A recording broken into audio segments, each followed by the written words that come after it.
Republicans expected they had a good shot at winning this election, given America's continuing economic woes and disillusionment with President Obama. Conservative lobbyist Grover Norquist spoke to me from Washington. Grover Norquist, what went wrong for the Republican campaign?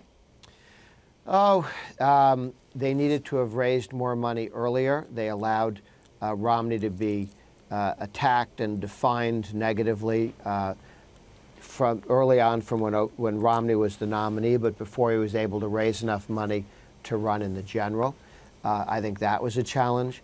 I think Romney, running against 9 other Republicans in the primaries, ended up having to stake out some anti-immigrant positions that I don't think he's actually comfortable with, certainly that the country isn't comfortable with. I think those were errors, tactical questions.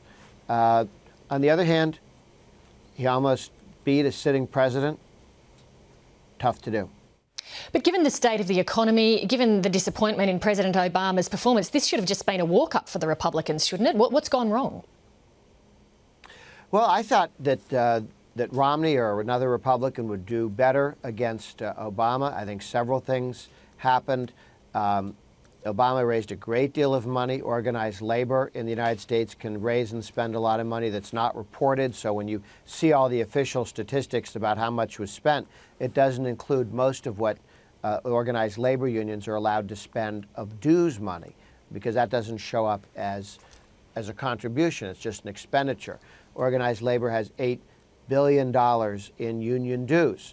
If they spend 10% of that on politics, that's $800 million, and they spend more than 10% on politics. So you have that wind at the president's back, and Romney just didn't make the sale.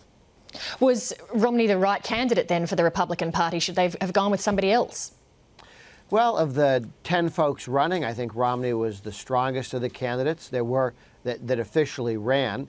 The good news for the Republicans is they're going to have 30 governors, many of whom would make a great presidential candidate in 4 and 8 years. But they didn't have that bench 2 years ago.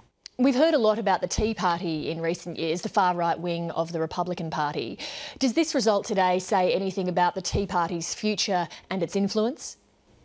Well, what happened was the Tea Party became part of the modern Republican Party. It challenged the Republican Party that had spent too much money under Bush. It had lost its way as the small government party, and the Tea Party came in and whacked them on the side of the head, primaried and defeated a bunch of big spending Republicans. The Republicans have changed their behavior in the House and the Senate as a result of the Tea Party movement. And the Democrats kind of poo-poo the Tea Party as if they're extremists or radical or not serious people. Well, most all of those Tea Party Republicans who defeated Democrats in 2010 have gotten themselves reelected in 2012. They're going to be in Congress, many of them for another 10 years, because of the way redistricting works.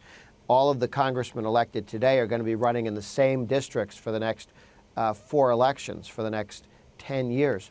So it's hard to see how those guys lose, having won in that district against a presidential candidate. So the Tea Party has basically become embedded in the Republican Party and has given it vitality and a lot of energy. They can make fun of it if they want, but they just lost the House of Representatives again to the Tea Party people they laugh at. What do you think the Republicans need to do now to ensure they're going to be competitive for the presidency in 4 years' time? Sure.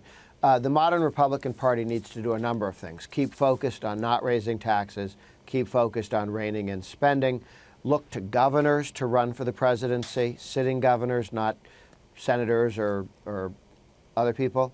And in addition, it needs to speak to the immigration issue and have a comprehensive immigration policy so that we can go to Hispanic Americans and say, we want your votes, we want to deal with you respectfully, and we recognize the assets and the vitality that you bring to the United States. The modern Republican Party has nominated the most pro-immigrant president ever since Ronald Reagan, presidential candidate since Reagan. And yet too many Republican politicians or talking heads on talk radio have sounded abusive or insulting to Hispanic Americans and that's counterproductive, unhelpful. It's stupid. Grover Norquist, thank you very much for your time tonight. Much appreciated. Thank you.